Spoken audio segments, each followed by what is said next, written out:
एक और जैसे न्यूज़ मेरे सामने से गुजरी मल्टी ईयर टैरिफ की, ये क्या चीज़ है? और ये अगेन कुछ जगहों पे मैंने पढ़ा कि काफ़ी जो है वो गेम चेंजिंग टाइप की ये चीज़ जो है वो हो सकती है। आम बंदे का इससे एक तो क्या ताल्लुक है और ये क्या पूरी की पूरी जो है चीज़ है? जी, जैसे as a name says multi year tariff. So multi year tariff का मतलब ये है कि ये एक लॉन्ग टर्म फ्रेमवर्क है टैरिफ का, जिसके अंदर नेपरा ने हमें 7 साल दिए हैं। उस 7 साल के अंदर ये उसका कंट्रोल पीरियड है, और वो 7 साल का टैरिफ है जिसमें के इलेक्ट्रिक ने इन्वेस्टमेंट्स भी करनी है, अपने परफॉर्मेंस बेंचमार्क्स को भी जो है वो मीट करना है ईयर ऑन ईयर।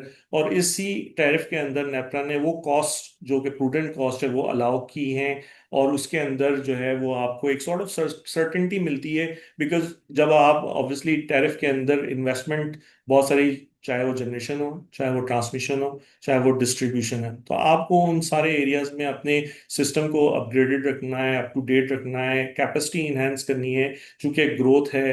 तो ये सारी चीज़ों के लिए आपको इन्वेस्टमेंट रिक्वायर है। एंड ऑफ लाइफ जिन एसेट्स की है उसको रिप्लेस करना है। सो ये सारा जो मैकेनिज्म है उसके लिए एक फ्रेमवर्क चाहिए, और वो है मल्टी ईयर टैरिफ फ्रेमवर्क। उस टैरिफ फ्रेमवर्क के अंदर जो इन्वेस्टमेंट करेंगे उसकी आपको रिटर्न नेपरा ने देना है, obviously from the investors perspective. जो कॉस्ट ऑफ डूइंग बिजनेस है वो प्रूडेंट कॉस्ट आपको अलाउ करनी है नेपरा ने। सो ये basically that is what the multi year tariff. And because we are the private vertically integrated utility having generation, transmission, distribution network, and then supply all in one umbrella. So ये चारों का tariff is basically a multi year tariff.